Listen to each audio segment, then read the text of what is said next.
Good morning, YouTube. All right, who's in the mood for something rich, decadent, and sweet? Everybody, all the time. Yep. All right, let's make a hummingbird cake. This is like banana bread grew up and got glamorous, I promise. But it's easy, and you're gonna love it. All right, let's cook, y'all. We got a family to feed. All right, so let's get started on our cake.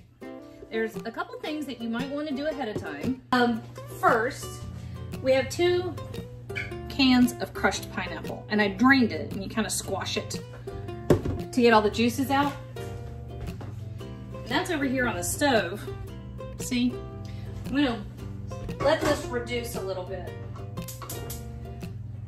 When I was younger, I loved the idea of a hummingbird cake. I didn't like the execution of it. So it took me a while to come up with a version that I actually liked and wanted and enjoyed. But I'm a Southerner. I like Southern Living's version. They have an excellent hummingbird cake. Kind of going in the middle of the 2 of them. Okay. So hummingbird, the thought is it probably came about. This is just banana. It's 4 bananas. I froze them. I let as much of the liquid drain off of them as I could after they defrosted. You'll notice that if you freeze a banana and then you let it defrost, there'll be a ton of water released, which means your bananas are going to be more concentrated in flavor. All right, 2 cups of flour. All right, 1 cup of vegetable oil. Oil cakes are great, but they can be heavy and greasy. And that's not lovely and light. That's just gross. 3 cups of flour, and then I have a tablespoon of baking soda. And I've got 2 tablespoons, nope, 1 tablespoon, sorry, my brain quit working for a minute, of baking powder. We're also gonna throw in just a teaspoon of salt and a teaspoon of cinnamon. Anyway, you want the prominent flavors to be the banana and the pineapple. All right, so something else I did, where'd I put them? Oh, right here. I toasted 1.5 cups of chopped nuts, okay? And you just toast them, it really, it intensifies the flavor. 3 eggs. I cracked 1, no big deal. So I'm gonna add these 1 at a time. Something else I wanna show you. You can do this, just butter and flour. And actually, if you go back enough years in my video feed, I show you how to butter and flour pans for baking. Cut a circle of parchment paper, or spray it with cooking spray. Cut a circle of parchment paper, stick that down on the cooking spray, and then butter and flour it. Helps your cakes rise more evenly. All right, you see how nice and smooth that is? Can you see that? That's what we're after. All right, so now we're gonna go in here with our flour. I probably should have stuck the, should have put the vanilla in already. You know what I'm gonna do? I'm just gonna mix it in with bananas. It's a 1.5 tablespoons of vanilla. All right, go slow. Actually, you know what I'm gonna do? Every time I'm on here baking, I add the flour and then I end up wearing flour. I'm just gonna mix it a little bit with my spatula so it doesn't end up all over me, which it's not like I'm wearing my evening gown. Still. I know I have aprons somewhere. All right, let's see if I manage to accomplish anything with that little maneuver. Probably not. Oh yeah, look, I did. It poofed a little, but not much. Okay, our pineapple juice is come to a boil. Perfect. Okay, we wanna, needless to say, it's a pretty stiff batter at this point. You want to make sure you get all the way down in the bottom of your mixing bowl with your spatula, because you often will end up with a pocket of flour way down there at the bottom.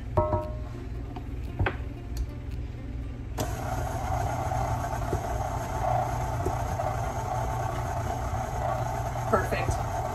All right. We are still waiting on our pineapple juice to, that was a Cook's Illustrated method. I thought it was a great one. Part of the problem with a lot of hummingbird cake recipes is that they have kind of zero pineapple flavor. I make a carrot cake that's kind of spectacular, if I do say so myself, which apparently I do. It's got crushed pineapple in it, and it is dynamite, but you can easily lose the pineapple flavor when you're baking. So concentrating that syrup over there means you've got more of a pineapple punch. And of course, crushed pineapple releases a lot of liquid. So now let's make sure we've got everything down in here. Because everything is in this bowl except our crushed pineapple.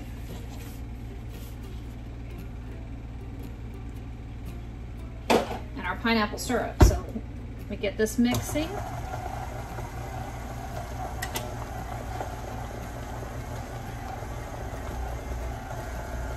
That only needs another second or two.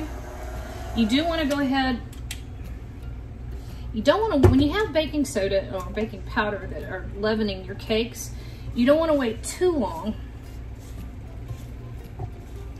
between mixing your batters and getting it into the heat of the oven. Let's make sure I'm scraped all the way to the bottom. There's a couple of tough little pockets in there. I'm glad I did that. All right. You'll lose the leavening power if you wait. Don't wait. All right. So let me get something to.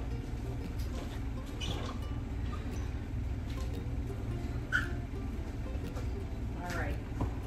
So here is our reduced pineapple syrup. We're just drizzling that right on in there.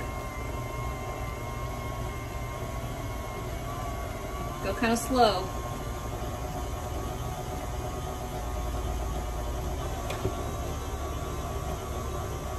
It takes it a second to start incorporating.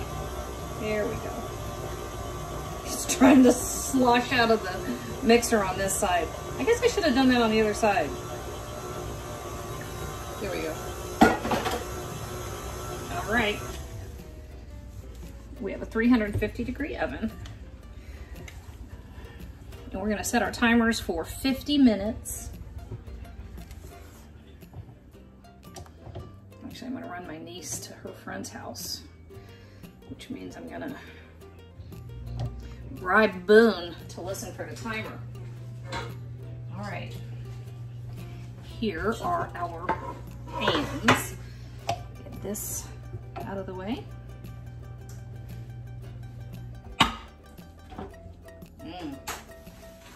That's gonna be good, y'all. And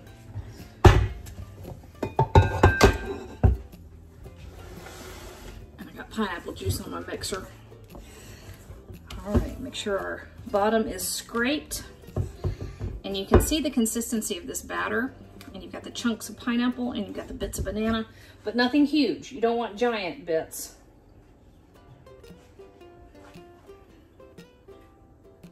If you have great big pieces of your fruit. Hi, kitty. Hi, Tango. They'll all like kind of sink to the bottom and your finished cake won't be lovely. All right, guys. You can let your kids fight for who gets to lick the bowl. I'm putting that in the oven. We're gonna check it at 50 minutes and then we'll be back.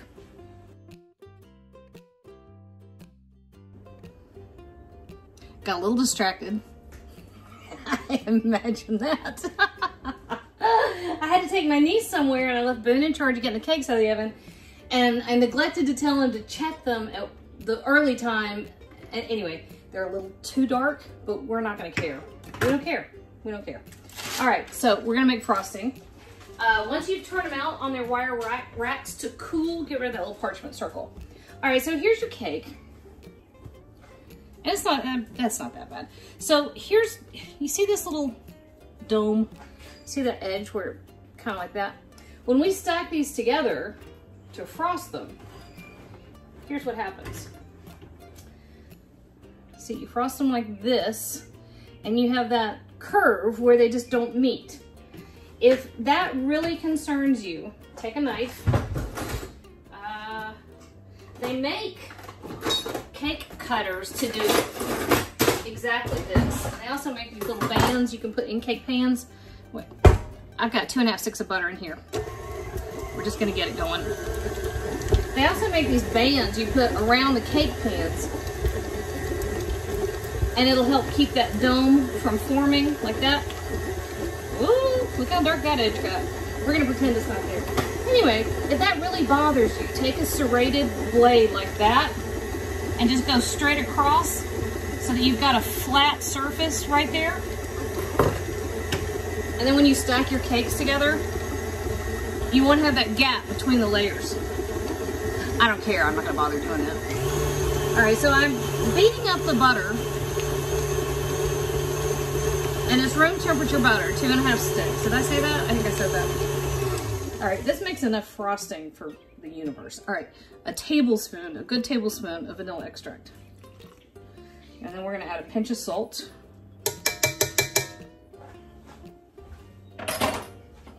And then we're going to add powdered sugar. About 5 tablespoons. Nope, 5 cups. I don't know where tablespoons came from. And we're gonna go slow so we can hopefully not have the Vesuvius of powdered sugar all over the place. But this is all I'm gonna do for the next few minutes. Yep, we got it anyway. All right, so let your butter and sugar come together. Whoop. Then you're gonna add your cream cheese. So I got 2½, nope. I have 3 blocks. I'm still stuck on the butter.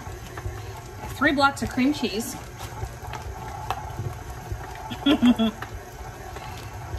Hang on a second, I gotta unwrap this one. All right, I told a little white lie. I went ahead and shaved this one. I didn't get it quite even. Couple things. As overcooked as that outside was, I wanted to double check that we hadn't ruined the inside. And we didn't, it's fine. It's all fine. But then if you decide to do this, this is how you do it at that point. Oh, I beat all that cream cheese into there. Okay, so,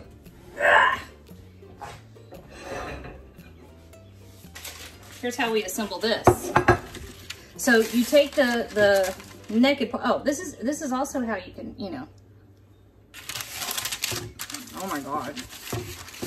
If banana bread had a big brother that was a cake, that's what we're talking about. Okay. So turn it upside down. So now you've got your flat edge there. This is not the best plate for this. All right, and then when we go to frost it, we're gonna leave the dome part on this one up. So you see how it's flat on flat? Perfect. Okay. I'm gonna frost, and y'all know I'm not a decorator, so I'll be back in a minute. All right, here we go. I did take a couple of handfuls of our pecans and I put them in between so that frost at the top of that, pecans, cake.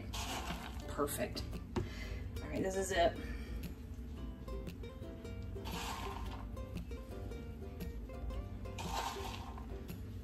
This is me decorating. I have piping bags. On very rare occasions, I will break one out. I can pipe a line around the base of a cake. That's me piping. There we go. But, I tell you, what I can't do in the decorating department, I make up for with amazing flavor. And that, y'all, is the world's most perfect hummingbird cake.